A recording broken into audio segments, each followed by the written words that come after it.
नमस्कार साथियों, my self Jitendra Kumar.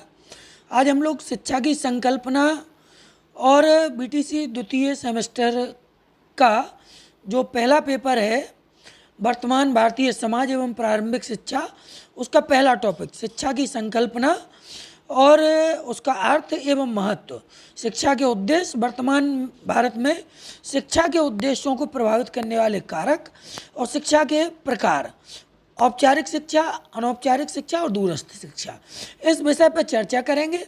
मैं शुरू करूं उसके पहले आप सभी लोगों से मेरा विनम्र निवेदन है कि अब हमारे चैनल इंस्पायर एक्सीलेंस इंस्टीट्यूट पर पहली बार आए हैं तो चैनल को ज़्यादा से ज़्यादा सब्सक्राइब कर लीजिएगा, वीडियो को ज़्यादा से ज़्यादा शेयर कीजिएगा, लाइक कीजिएगा। चलिए हम लोग शुरू करते हैं। शिक्षा की संकल्पना की अगर हम बात करें तो हम लोग देखते हैं कि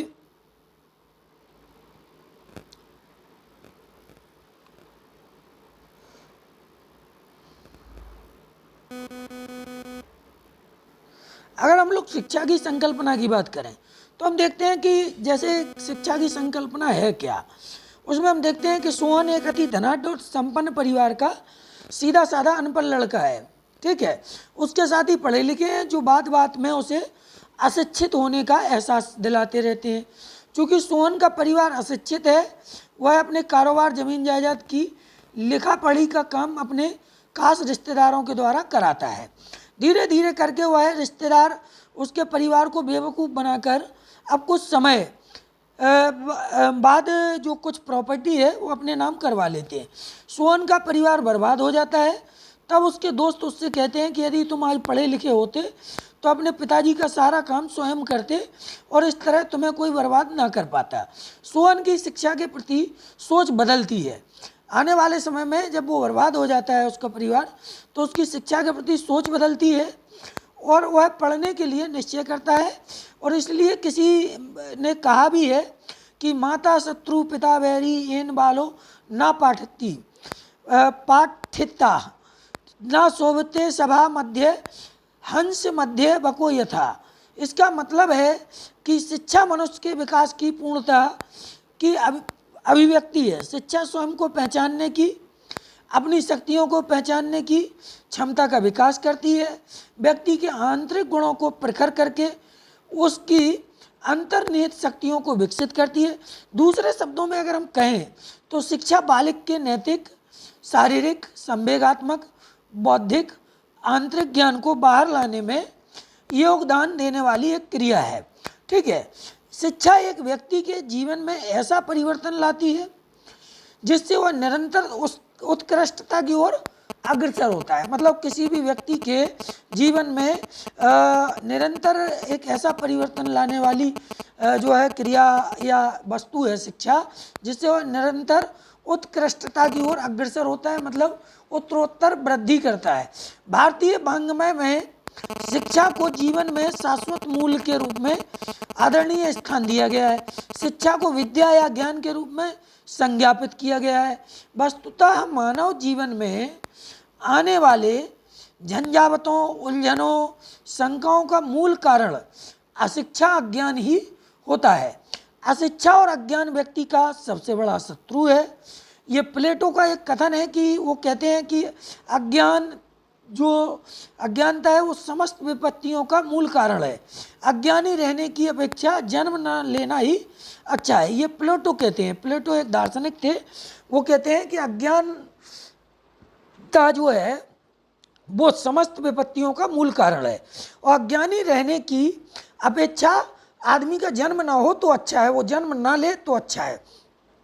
इसी तरीके से महर्षि वेदव्यास कहते हैं कि ज्ञान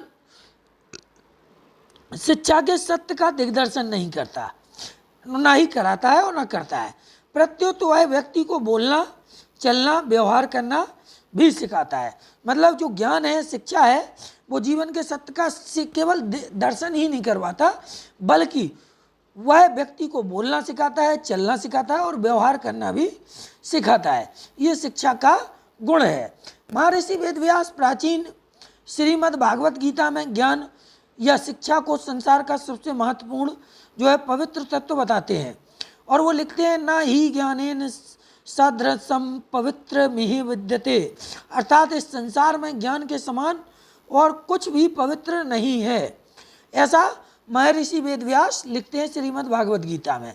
ठीक है। उसके अलावा भारतीय साहित्य में तो शिक्षा को एक ऐसा मूल्य धन माना जाता है, यह माना गया है जिसकी प्राप्ति के बाद मनुष्य को किसी भी चीज़ की कमी नहीं रह सकती, ना कमी रह जाती है।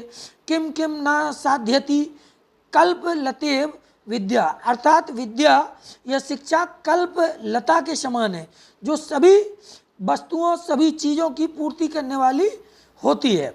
मानव जीवन में शिक्षा का महत्वपूर्ण स्थान है।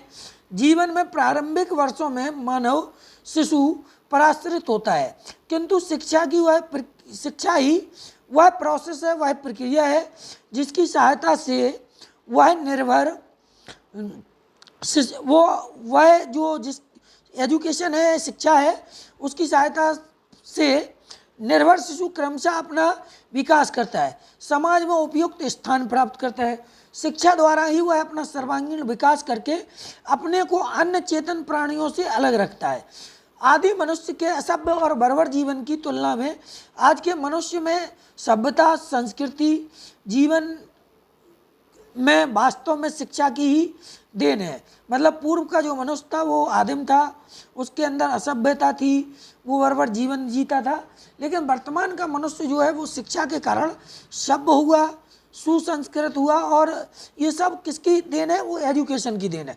मानव उन्नति, सभ्यता, ज्ञान विज्ञान की प्रगति एकमात्र साधन इन सब का क्या है? शिक्षा है। अगर हम शिक्षा के अर्थ की बात करें तो शिक्षा के अर्थ को देखें तो शिक्षा का एक व्यापक जो है शब्द है, इसका प्रयोग विभिन्न अर्थों में किया जाता है।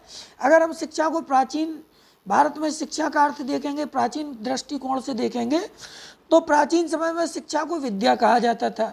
विद्या शब्द की उत्पत्ति विद्य धातु यानी कि आप प्रत्यय लगाने से हुई है, जिसका अर्थ है जानना।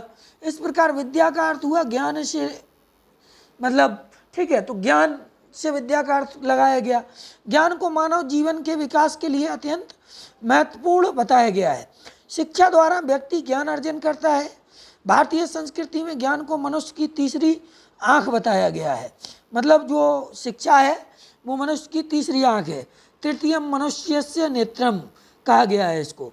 वैदिक काल में शिक्षा का विद्या से प्राप्त ज्ञान को ऐसा प्रकाश कहा गया जो मानव जीवन के विभिन्न क्षेत्रों को क्या करता है? प्रकाशित करता है, जिससे व्यक्ति जीवन मार्ग की कठिनाइयों का सफलतापूर्वक जो है सामना कर सकता है। और शिक्षा का अगर हम शाब्दिक अर्थ देखेंगे तो प्राचीन और अर्वाचीन दृष्टिकोण से शिक्षा शब्द संस्कृत भाषा के शिक्ष धातु में आप प्रत्यय लगाने से बना है, जिसका तात्पर्य है सीखना और सिखाना। इस दृष्टि से शिक्षा एक प्रोसेस है, इसमें सीखने और सिखाने की प्रक्रिया चलती रहती है।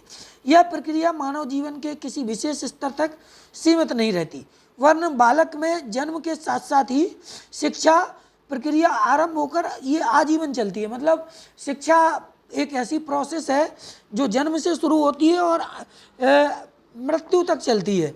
शिक्षा को आंग्ल भाषा में एजुकेशन कहते हैं। शिक्षा शास्त्रियों के अनुसार जो एजुकेशन शब्द है उसकी उत्पत्ति लैटिन भाषा के निम्नलिखित शब्दों से हुई है, जिनमें पहला शब्द है एजुकेटम।